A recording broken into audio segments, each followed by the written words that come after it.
Olá pessoal, sejam todos muito bem-vindos. Eu sou o professor Lucas Barbosa, biólogo, especialista do ensino da biologia, com notório saber em geometria, e hoje nós vamos estudar o tecido conjuntivo. Pessoal, na aula anterior nós estudamos o tecido epitelial e agora nós vamos estudar o tecido conjuntivo. Vocês sabem muito bem que tecido nada mais é do que um conjunto de células especializadas, né, que vão estar unidas ou separadas por uma matriz extracelular, que vão ter uma função específica ali no nosso corpo. Perfeito. Então vamos iniciar pelas informações gerais sobre o tecido conjuntivo. O tecido conjuntivo ele tem as seguintes funções: preenchimento de espaços entre os órgãos, sustentação do corpo, por exemplo, o tecido ósseo, né, ele vai garantir a sustentação do nosso corpo, o transporte de substâncias, por exemplo, através do tecido hematopoético nós temos esse transporte, também entre as células nós vamos ter esse tipo de transporte. Defesa, a gente lembra, né, da defesa, da função da defesa do sistema imunológico, da nutrição, a gente lembra também do sistema hematopoético, e também uma função de reparação tecidual, tá certo? Quanto às características do tecido conjuntivo, o que é que identifica o tecido conjuntivo? Bom, ele apresenta diversos tipos de células imersas, mergulhadas, né, em uma grande quantidade de material extracelular, ou o que a gente chama de matriz, que é como se fosse um gel ao qual esses diversos tipos de células se encontram mergulhadas. A gente chama de material extracelular ou matriz extracelular. O tecido conjuntivo ele é vascularizado, ou seja, ele vai possuir vasos sanguíneos, e é quase completamente derivado do folheto embrionário chamado de mesoderme. Quais são os tipos de tecido conjuntivo? Nós temos alguns tipos: o tecido conjuntivo frouxo, tecido conjuntivo denso, tecido conjuntivo adiposo, tecido conjuntivo cartilaginoso, né? A gente sabe que o tecido cartilaginoso ele posteriormente vai dar origem ao tecido ósseo. E nós temos também ainda o tecido hemacitopoético ou reticular e o tecido ósseo, né? O tecido ósseo ele vem do tecido cartilaginoso, tá certo? Observe que a gente tem 6 tipos, né, de tecido conjuntivo: frouxo, denso, adiposo, cartilaginoso, hemacitopoético reticular e ósseo. Hemacitopoético reticular são a mesma coisa, tá? Só são sinônimos. Então vamos lá, vamos começar o nosso estudo pelo tecido conjuntivo frouxo. Gente, o próprio nome já está dizendo, né? Tem alguma coisa frouxa aí. Vamos lá, tecido conjuntivo frouxo. Qual a função e a localização desse tipo de tecido? Ele vai preencher espaços não ocupados por outros tecidos. Ele apoia e nutre células epiteliais, envolve nervos, músculos e vasos sanguíneos e linfáticos. Faz parte de muitos órgãos e desempenha importante papel em processo de cicatrização. Então, se a gente perguntar, por exemplo, né, qual é o tipo de tecido conjuntivo que vai preencher espaços não ocupados por outros tecidos, vocês vão responder: tecido conjuntivo frouxo. Qual é o tipo de tecido que vai desempenhar um importante papel em processo de cicatrização, vocês vão dizer tecido conjuntivo frouxo. Se a gente perguntar qual é o tipo de tecido conjuntivo que vai apoiar e nutrir células epiteliais, envolver nervos, músculos, vasos sanguíneos e linfáticos, vocês vão responder tecido conjuntivo frouxo. Perfeito. O tecido conjuntivo frouxo ele é o tecido de maior distribuição no corpo humano e a sua substância fundamental é viscosa e muito hidratada. As fibras desse tecido estão frouxamente unidas e podem ser de 3 tipos: fibras elásticas, que vão ser formadas por a proteína elastina; fibras colágenas, né, vão ser formadas aí por a proteína colágeno; e as fibras reticulares, que também serão formadas aí pela proteína colágeno. Aí vocês podem perguntar: oxente, professor, as fibras colágenas são formadas por a proteína colágeno e as fibras reticulares também são formadas pela proteína colágeno? Como assim? Qual é a diferença então das duas? Vocês vão entender agora. Gente, as fibras colágenas elas são formadas por um tipo de colágeno que a gente chama de colágeno 1. Colágeno do tipo 1, que é um colágeno mais grosso. Repito, as fibras colágenas elas são formadas principalmente pelo colágeno do tipo 1, que é um colágeno mais grosso. Já as fibras reticulares, elas são formadas por um outro tipo de colágeno, que é o colágeno do tipo 3, que é um colágeno mais fininho, tá certo? Então, observem aqui essas fibras que estão frouxamente unidas, por isso que é tecido conjuntivo frouxo, tá certo? Elas não estão firmemente unidas, elas estão frouxamente unidas. Nós temos três tipos de fibras. Nós temos aqui as fibras colágenas, que é essas mais grossas aqui em roxo, tá? Então, colágeno do tipo 1. Essas fibras aqui mais grossas, obviamente, elas são bem resistentes à tração, né? Então, a gente pode puxar elas, pode tracionar elas, que elas vão ser bem resistentes. Nós temos um outro tipo de fibra, que são as fibras elásticas, formadas pela proteína elastina, que são essas fibras aqui em verde, tá certo? O próprio nome já está dizendo, ó, fibra elástica, então aquele tipo de tecido que vai ter uma quantidade grande de fibras elásticas, ele vai ser mais elástico, concorda? Aquele tipo de tecido que tem uma maior quantidade de fibras colágenas em relação às fibras elásticas, vai ser aquele tecido não muito elástico, mas muito resistente, tá? E nós temos um outro tipo de fibra que é a fibra reticular, que são as fibras que vão se entrelaçar formando um retículo, por isso que a gente chama de fibra reticular. Nós também temos aqui que essa fibra reticular ela é formada por um tipo de colágeno, mas não é o colágeno tipo 1, e sim um colágeno tipo 3. Aqui nesta imagem nós podemos visualizar bem o tecido conjuntivo frouxo, e aqui a gente observa ó, que nós temos aqui a epiderme, tá certo? Logo abaixo da epiderme nós temos o tecido conjuntivo frouxo, depois aqui nós vamos ter o tecido conjuntivo denso, que nós vamos estudar daqui a pouquinho. Então, quando a gente diz assim, ó, o tecido conjuntivo frouxo apoia e nutre as células epiteliais, nutre as células da epiderme, é porque justamente o tecido conjuntivo frouxo ele vai estar abaixo da epiderme e ele vai apresentar vasos sanguíneos. Por isso que ele tem a capacidade de nutrir esse tecido aí epitelial, essas células epidérmicas aqui, tá certo? Vocês devem lembrar, obviamente, né, que o tecido epitelial ele é um tecido avascularizado, ou seja, ele não vai possuir vasos sanguíneos. Falando assim de uma forma bem simples, se você colocar uma agulha aqui na pele, primeiro ela vai penetrar a epiderme, tá? A epiderme não tem nervos e também não tem vasos sanguíneos, então você não vai sentir. Eu não sei se vocês já viram aqueles meninos que pegam a agulha, né? Pegam uma agulha e passam assim de um lado a outro na parte mais externa da pele do dedo. Eles ultrapassam a epiderme. Por que eles não sentem dor? Porque aqui não tem nervos. Também por que não sai sangue? Porque não tem vasos sanguíneos. Mas se eles colocarem a agulha um pouquinho mais profundo, eles vão atingir o tecido conjuntivo frouxo. Aí sim, tem nervos, tem vasos sanguíneos, ele vai sentir dor, vai sair sangue, tá certo? E se for uma perfuração maior, vai atingir, além da epiderme do tecido conjuntivo, vai atingir, né, o tecido conjuntivo denso, que é mais profundo. Bom, vamos agora estudar, né, depois de estudar o tecido conjuntivo frouxo, estudar o tecido conjuntivo denso. Quais são as características do tecido conjuntivo denso? Há uma predominância de fibroblastos e fibras colágenas. Gente, o que seriam fibroblastos? Fibroblastos são as células que vão sintetizar as fibras de colágeno, vão sintetizar as fibras elásticas, vão sintetizar as fibras reticulares. Além disso, o fibroblasto ele vai ser responsável por produzir a matriz extracelular, com os proteoglicanos, com as glicosaminoglicanas e também as glicoproteínas que vão fazer parte da matriz extracelular amorfa.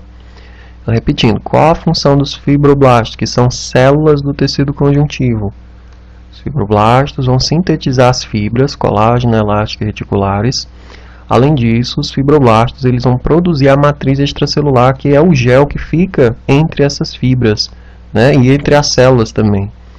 Então, esse fibroblasto ele vai produzir proteoglicanas, glicosaminoglicanas e também glicoproteínas que vão constituir aí essa matriz extracelular, que é esse gel amorfo. E aí existem dois tipos de tecido conjuntivo denso. Existe o tecido conjuntivo denso não modelado e o modelado, tá? Vamos iniciar aqui pelo não modelado. Gente, o nome já está dizendo tudo. Tecido conjuntivo não modelado. Qual vocês acham aqui que é o tecido conjuntivo não modelado? É óbvio que é esses dois aqui de cima, não é assim? Porque ele não está modelado, ó. Nós temos um exemplo de tecido conjuntivo não denso, né, não modelado, a derme. A derme. Perfeito. Então aqui nós temos exemplos, ó, mostrando as fibras, né, fibras de colágeno. E aqui nós temos as células, que seriam, no caso, os fibroblastos. Tá certo? Beleza, professor. O não modelado, veja que as fibras elas ficam aí desorganizadas, né? Bem desorganizadas. Não tem uma orientação fixa. Você tem uma fibra passando para cá, outra fibra de colágeno passando para lá, outra fibra de colágeno passando para o outro lado já. Assim? Aqui a gente vê uma foto real de como seria esse tecido denso não modelado. E aqui nessas duas imagens de baixo, nós percebemos bem que as fibras de colágeno elas ficam numa orientação só. Então todas estão na horizontal. A gente observa bem essas diferenças. Aqui é o tecido modelado. Por quê? Porque as fibras de colágeno elas vão estar numa mesma orientação, todas na horizontal. O próprio nome já diz, ó, tecido conjuntivo denso modelado. E onde é que ocorre o tecido conjuntivo denso modelado? Ocorre nos tendões. Vocês sabem que os tendões eles servem para ligar os músculos aos ossos. E também o tecido conjuntivo denso modelado, ele vai estar presente nos ligamentos. E vocês sabem que os ligamentos servem para ligar os ossos entre si. Então presta atenção. Os tendões servem para ligar os músculos aos ossos. Os ligamentos servem para ligar os ossos entre si. E esses dois vão ser formados, né, principalmente por tecido conjuntivo denso modelado. É uma pergunta que eu sempre gosto de fazer demais nas provas, nos trabalhos, é a seguinte, gente. Nós sabemos que o tecido conjuntivo denso não modelado, a gente tem como exemplo a derme, né? E no tecido conjuntivo denso modelado, nós temos como exemplo os tendões e os ligamentos. Perfeito. A pergunta que eu gosto de fazer é, gente, qual mais resistente à tração? Né? E qual mais resistente ao atrito? O tecido conjuntivo denso não modelado ou o tecido conjuntivo denso modelado? Qual a resposta de vocês? É óbvio que é mais resistente ao atrito, à tração, é o tecido conjuntivo denso modelado. Gente, os tendões são extremamente resistentes. Os ligamentos eles também são extremamente resistentes. Imagina, ligar os músculos aos ossos tem que ser muito resistente. Tem que ter muitas fibras de colágeno organizadas perfeitamente aí na mesma direção para que tenha uma resistência muito grande. A mesma coisa nos ligamentos, tá certo? Que vão ligar os ossos entre si. Já o tecido conjuntivo denso não modelado, ele não é tão resistente assim, tá? Ele tem a presença de umas fibras de elastina, né? As fibras elásticas produzidas aí a partir da proteína elastina. Então ele vai ter até mais uma elasticidade do que o tecido conjuntivo denso modelado. E ele vai ser um pouco menos resistente, obviamente. Tá certo? A derme vai ser menos resistente aí que os tendões e os ligamentos, obviamente. Vamos agora ao estudo do tecido adiposo, o tecido gorduroso, né? Qual a característica desse tipo de tecido? É uma substância intercelular reduzida, uma matriz extracelular reduzida, e as células são ricas em lipídios, ou seja, as células são ricas em gorduras. Aquelas pessoas mais gordinhas, elas têm muito mais tecido adiposo, tá? Que é o tecido gorduroso, as células ricas em lipídios, em gorduras. Qual a função e a localização desse tecido? Ocorre principalmente sob a pele, ou seja, abaixo da pele, tá certo? Que a gente chama de tecido cutâneo, exercendo função de reserva de energia, proteção contra choques mecânicos e também isolamento térmico. Não sei se vocês já perceberam que as pessoas mais gordinhas, elas têm menos frio, elas sentem menos frio. Por quê? Porque elas têm mais tecido adiposo. E esse tecido adiposo ele vai garantir um maior isolamento térmico, então elas vão sentir menos frio. Proteção contra choques mecânicos. Quando você tem um impacto numa região de muita gordura, essa gordura vai proteger contra esse choque mecânico, tá certo?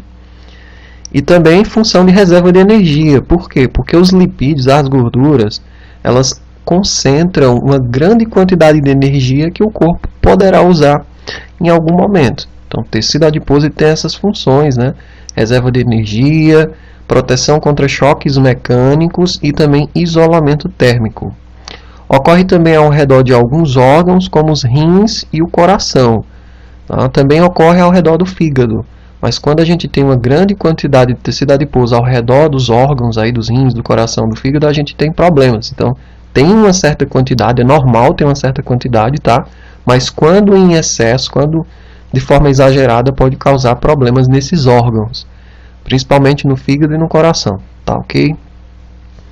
Os adipócitos vão produzir leptina. Professor, o que são adipócitos? São as células do tecido adiposo.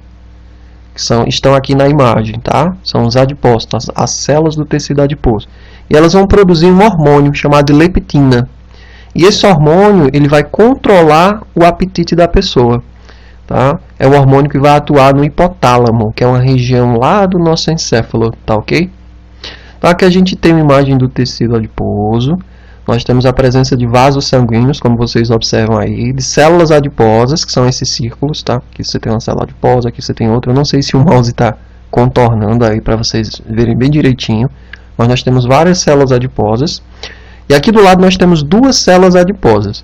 Observem que o adipócito, ele tem um grande reservatório de gordura. Então, quase que a célula toda ela vai ser formada por gordura, justamente porque essa gordura vai ser armazenada nesse reservatório de gordura, obviamente.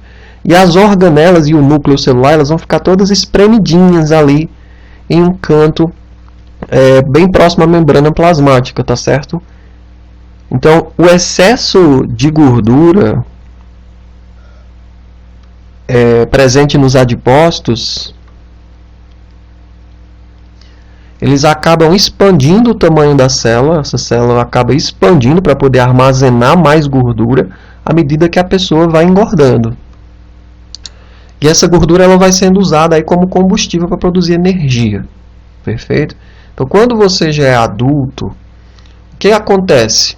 Quando você engorda, depois que já é adulto, essas células adiposas elas estão armazenando mais gordura. Não é que novas células vão ser originadas e por isso que você vai aumentar o tecido adiposo. Não.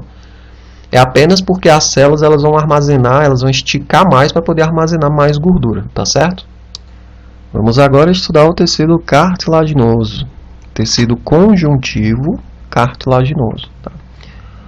Quais são as características desse tipo de tecido? Ele tem uma consistência firme, mas não é mais rígido como o tecido ósseo.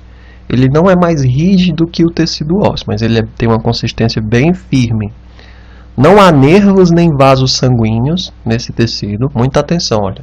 No tecido conjuntivo cartilaginoso, não há nervos nem vasos sanguíneos.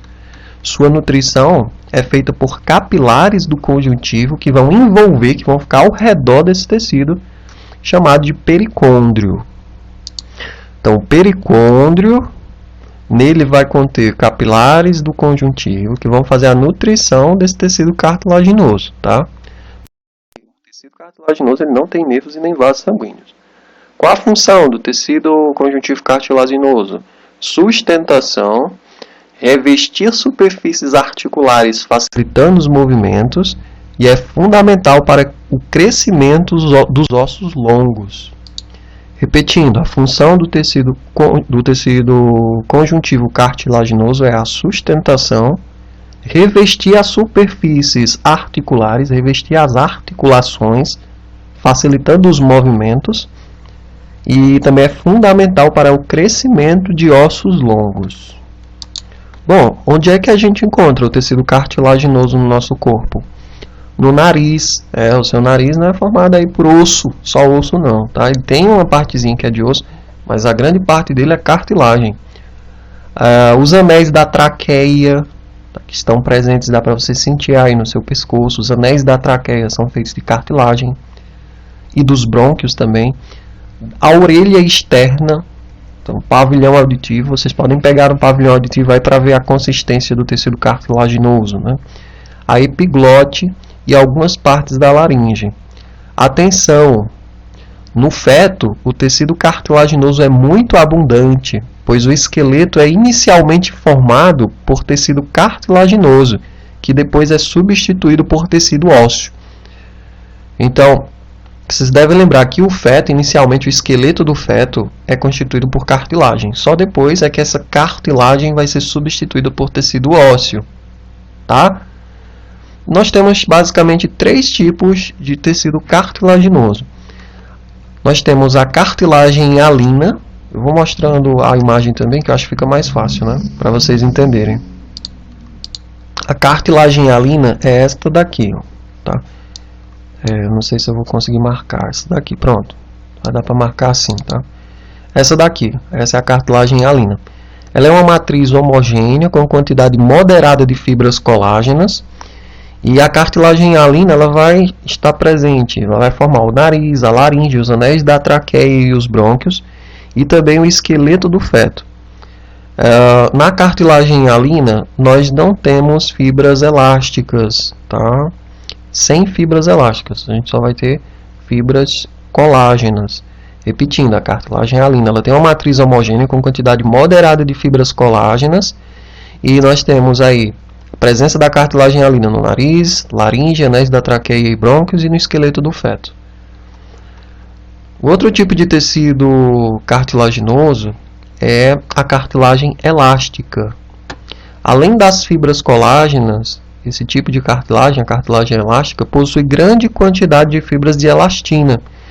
Vai estar presente no pavilhão auditivo. Veja que o pavilhão auditivo, a tua orelha, né, ela estica, né, assim, justamente pela presença dessas fibras elásticas. Gente, a cartilagem elástica é esta segunda imagem, essa terceira imagem aqui, tá certo? Amarela. Então, nós vamos encontrar no pavilhão auditivo, na tuba auditiva, na epiglote e em algumas partes da laringe. Naquelas regiões que precisa de tecido cartilaginoso, mas um tecido cartilaginoso mais elástico. Por isso, cartilagem elástica. Lembrem-se, pavilhão auditivo, tuba auditiva, epiglote e algumas partes da laringe. E o último tipo de tecido cartilaginoso é a cartilagem fibrosa. A cartilagem fibrosa ela é bem rica em fibras colágenas, por isso que ela é fibrosa. Ela está associada a algumas articulações do corpo e em pontos onde os tendões e ligamentos se fixam aos ossos. A cartilagem fibrosa ela vai estar presente aí em alguns pontos, né, onde os tendões e ligamentos eles vão se fixar aos ossos. É o intermédio entre a cartilagem hialina e a cartilagem elástica. E nesse tipo de tecido nós vamos encontrar condrócitos em fileiras paralelas ou grupos isogênicos. E aí vocês devem observar que nesta imagem aqui, deixa eu ver se eu consigo marcar ela para vocês. Nesta primeira imagem aqui nós temos as células do tecido cartilaginoso. As células do tecido cartilaginoso são elas, o condroblasto e o condrócito. Aqui nós podemos visualizar a imagem real, né, de um condroblasto, também uma imagem real de um condrócito. Vejam que o condrócito ele é mais arredondado, assim, e o condroblasto ele é mais esticado. Então, os condroblastos, que nós temos aqui essa célula mais esticada, essa primeira célula aqui, são células que vão produzir e secretar a matriz intercelular cartilaginosa, conferindo sua rigidez e consistência. Após a formação das cartilagens, a atividade dos condroblastos diminui e elas sofrem uma pequena retração de volume, passando a ser chamados de condrócitos. Então, os condroblastos são as células jovens e os condrócitos são as células mais velhas, as células adultas. Observem que aqui os condrócitos eles vão ficar dentro de lacunas.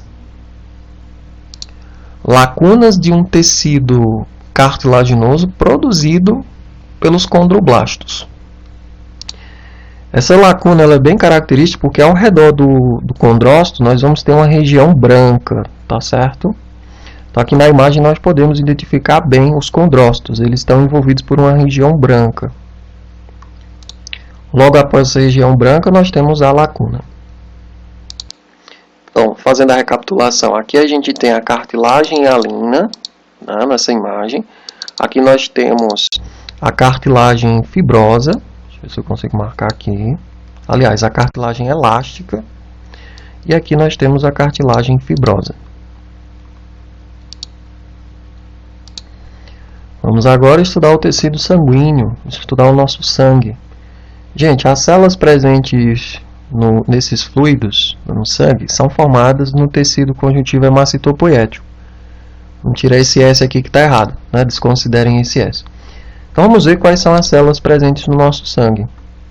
Nós temos células vermelhas, tá? Que são as hemácias ou eritrócitos.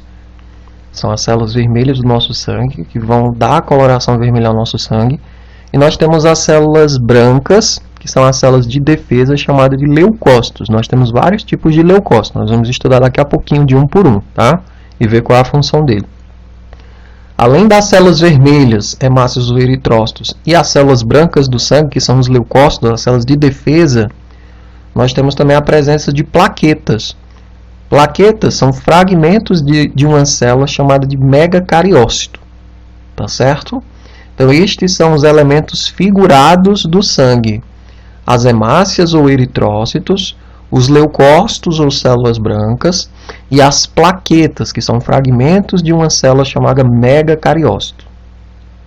Aqui a gente pode observar, em termos quantitativos, né, a quantidade de elementos figurados por milímetro cúbico de sangue para adultos. Então, nós temos em 1 milímetro cúbico de sangue, aí cerca de 4,5 a 5 milhões de hemácias.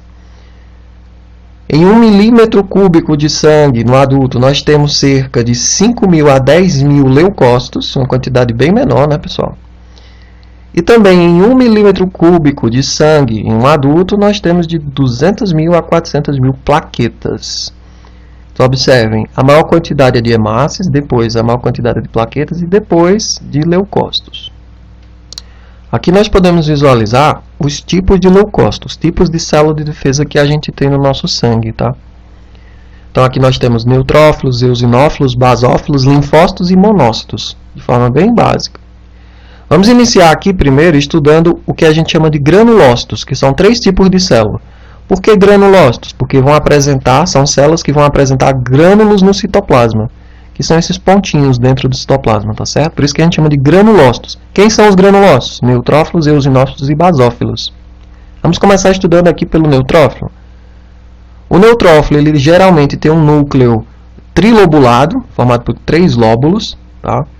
Qual a função do neutrófilo? Fagocitar, ou seja, ingerir, né, elementos estranhos ao organismo. E o valor de referência para adultos, ou seja, o número por milímetro cúbico de sangue é de 1.800 a 7.700 neutrófilos por milímetro cúbico, tá certo?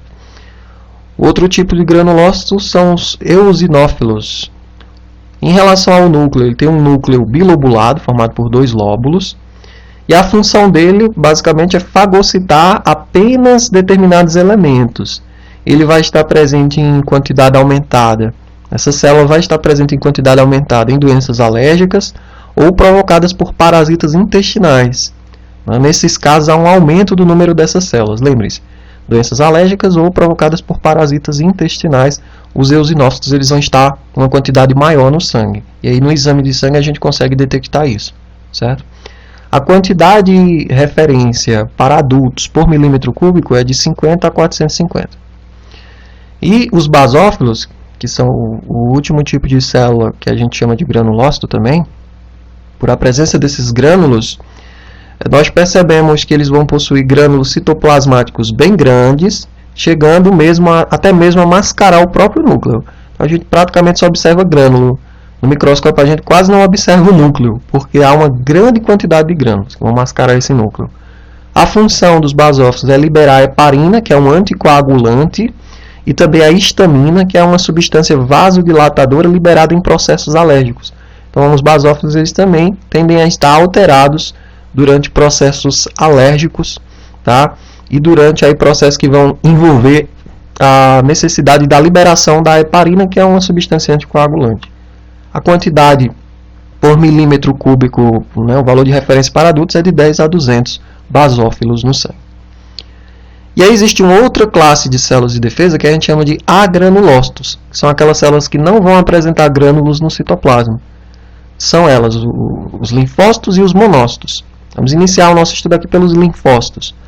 Bom, nós temos como característica geral aqui dos linfócitos um núcleo muito condensado ocupando quase toda a célula. Então é um núcleo bem grande, bem condensado, ocupando quase toda a célula. Nós temos dois tipos de linfócitos. Os linfócitos B, que são aqueles responsáveis por produzir os anticorpos, e os linfócitos T, que são aqueles responsáveis por eliminar células infectadas. Células infectadas por o quê, professor? Por bactérias, por vírus, por fungos, não é assim? Perfeito. Só como exemplo para vocês. E a quantidade de referência para adultos por milímetro cúbico é de 1.000 a 4.000 linfócitos. O último tipo de célula, também agranulócita, porque não possui grânulos, são os monócitos. Os monócitos eles têm um núcleo em forma de rim, tá? Que a gente observa bem, né? Um núcleo em forma de rim. E a função deles é fagocitar bactérias, vírus, fungos e restos de células do corpo. Tá? Quando os monócitos passam para os tecidos conjuntivos, eles formam os macrófagos que vão realizar a fagocitose. Então, os monócitos eles vão se transformar, quando eles passam para o tecido conjuntivo, sai do sangue e passa para o tecido conjuntivo, eles vão se transformar em macrófagos que vão realizar a fagocitose, vão engolir, né, vou dizer assim, bactérias, vírus e fungos, e restos também de células do corpo. A quantidade de referência para adultos por milímetro cúbico é de 100 a 800. Então, você veja que a gente tem uma diversidade de células de defesa que vão estar nos protegendo a todo momento, né, contra agentes infecciosos. Aqui nós podemos observar fotos reais ao microscópio, a foto de um neutrófilo. Lembrem-se, né, o neutrófilo, normalmente o núcleo tem 3 lóbulos, é trilobulado. Então aqui a gente observa bem, né, 3 lóbulos. Aqui o eosinófilo, essa segunda imagem, nós observamos aqui a presença de um núcleo bilobulado, aqui dá para observar bem, né? O basófilo, quase que não dá para enxergar o núcleo pela quantidade de grânulos. Aqui nós temos o linfócito. O linfócito ele tem um núcleo bem grande, que ocupa quase toda a célula. E nesta última imagem nós temos a imagem de um monócito, que tem o núcleo em forma de rim. É assim que a gente identifica no microscópio, basicamente, tá, pessoal? E aqui nós passamos a falar um pouquinho mais sobre o sangue. O sangue ele é formado por duas partes. Ele é formado por uma parte líquida. A parte líquida do sangue a gente chama de plasma, é o plasma sanguíneo, a parte líquida. E por os elementos figurados, que são as células, né? Os eritrócitos ou hemácias, os leucócitos, são as células brancas, as células de defesa, e também as plaquetas. Então o sangue ele é formado por a parte líquida e por os elementos figurados. A parte líquida a gente chama de plasma. Perfeito. Então, o que seria o plasma, a parte líquida do sangue? É uma solução aquosa com cerca de 7% de proteína, 0,9% de sais inorgânicos e 2,1% de outros compostos orgânicos, como vitaminas, hormônios, lipoproteínas, entre outros. As principais proteínas presentes no plasma são a albumina, cerca de 50% a 60% das proteínas plasmáticas a albumina corresponde, tá? 3,5 a 5 gramas por ml de sangue, a quantidade de albumina. Tá? É uma relação de água e uma relação para a água de 1 para 18.